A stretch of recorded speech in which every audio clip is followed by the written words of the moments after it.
Dimmer, auto transformer electrical టెర్మినాలజీలో. ఇది దీని త్రూ మనం ఏంటంటే వోల్టేజ్ని లో టు హై చేయొచ్చు. ఇక్కడ ఉన్న డిమ్మర్ 0 to 260 వోల్టేజ్ పెంచే డిమ్మర్ అనమాట, సింగిల్ ఫేస్ డిమ్మర్. ఇది మన సో కాల్డ్ కంపెనీ స్టెబిలైజర్.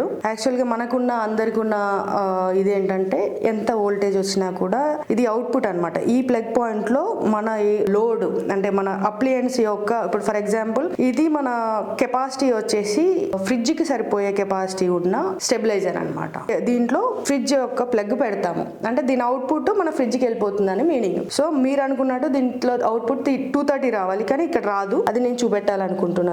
ఇప్పుడు నేను పెంచుతున్నాను, వోల్టేజ్ పెంచుతున్నాను. మీరు చూడండి, నేను ఎంత పెంచితే అలా పెరుగుతుంది అవుట్పుట్ లో. నేను ఇది ఎలా పెంచితే అది అలా పెరుగుతుంది అనమాట అవుట్పుట్. సో మీరు అనుకున్నట్టు ఏ స్టెబిలైజర్స్ కూడా ఓన్లీ 230 అవుట్పుట్ ఇవ్వదు. మీరు ఎంత ఇన్పుట్ ఇస్తే అంత అవుట్పుట్ ఇది ఇస్తుంది అనమాట.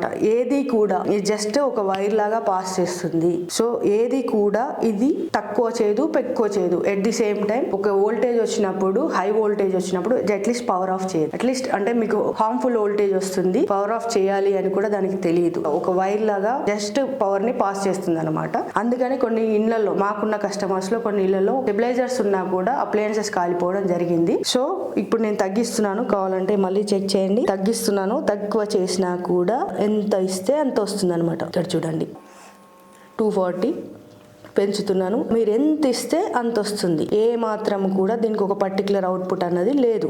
ఇది అంటే మీరు స్టెబిలైజర్స్ వాడుతూ మీరు ఒకవేళ మేము మా అప్లయన్సెస్ సేఫ్ అనుకునే వాళ్ళ కోసమే ఈ వీడియో చూపెట్టాలనుకున్నాను. సో మన డివైస్ కంప్లీట్ హోమ్కి, అప్లయన్సెస్కి, అలాగే మన ఇంట్లో ఉండే హ్యూమన్ బీయింగ్స్కి, పెట్స్కి కూడా, మనం ఏదైతే ఇప్పుడు సాఫ్ట్వేర్ డెవలప్ అయినా కాంచేలి ఒక ల్యాప్టాప్ పెట్టుకొని, ఒక ఎక్స్టెన్షన్ బాక్స్ పెట్టుకొని, ఛార్జర్ దాన్ని కనెక్ట్ చేసుకొని యూజ్ చేస్తున్నాము. ఎవ్రీవేర్ ప్లగ్ పాయింట్స్ అనేది ఉంటుంది మన ఇంట్లో. ఇప్పుడు హాల్లో చూస్తే ఒక పిల్లలకి తెలియని పిల్లలకి అందే అంత హైట్ లోనే ప్లగ్ పాయింట్స్ ఉంటుంది. వాళ్ళు దాంట్లోనే ఏదో పుల్లలు పెడుతూ, పెన్స్ పెడుతూ, ఏదైనా ఐరన్ బార్స్ ఉంటే అవి పెడుతూ ఆడుకుంటూ ఉంటుంటారు అనమాట. అలాంటి టైంలో కరెంట్ షాక్ తగిలి చాలా ప్రమాదాలు జరగడం మనం చూస్తూ ఉంటాము.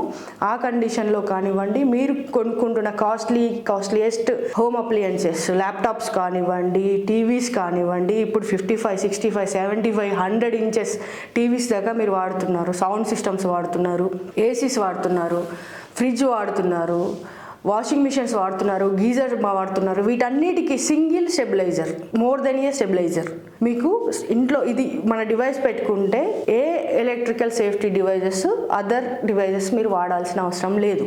Single electrical safety device for complete electrical hazards. So ఇది ఒకటే మనం ఇంటి మొత్తానికి కనెక్ట్ చేస్తాము.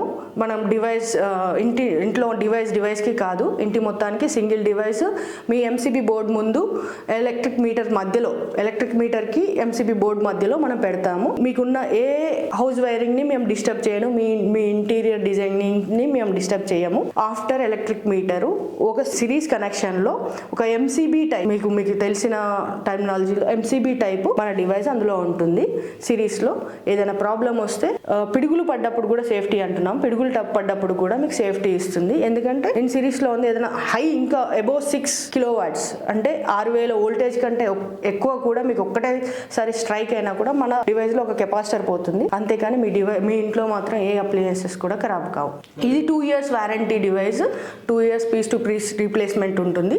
2 years తర్వాత కూడా మీకు సర్వీస్ వారంటీ ఉంటుంది. సర్వీస్ వారంటీ అంటే ఇప్పుడు ఫర్ ఎగ్జాంపుల్ ఇందాక చెప్పినట్టు ఒక కెపాసిటర్ పోతుంది అంటున్నాను, ఒక వోల్టేజ్ కంట్రోలర్ అంటే చిన్న వోల్టేజ్ ట్రాన్స్ఫార్మర్స్ ఉంటాయి, అది బర్న్ అవ్వడానికి ఛాన్సెస్ ఉంటాయి. అటువంటివి పోయినప్పుడు మీరు ఆ పర్టికులర్ కాంపోనెంట్ కాస్ట్ పెడితే మేము సర్వీస్ అంటే దాన్ని మళ్ళీ పాత కాంపోనెంట్ తీసి కొత్త కాంపోనెంట్ షోల్డర్ చేసి ఇచ్చి మీకు ఇస్తాము మీ డివైస్. మీకు లక్డికా పుల్ సార్, లక్డికా పుల్లో మీకు మెట్రోకి ఒక 80 meters డిస్టెన్స్ లో ఉంటుంది, ఎంఎంటీఎస్ కి ఒక 40 meters డిస్టెన్స్ లో ఉంటుంది, బస్ స్టాప్ కూడా ఒక 100 meters డిస్టెన్స్ లో ఉంటుంది, మెట్రోకి నియర్ బై ఉంటుంది. మన ఎగ్జాక్ట్ లొకేషన్ అంటే Saifabad police station exact opposite side building beside HP petrol bunk ఉంటుంది అనమాట. Thank you sir.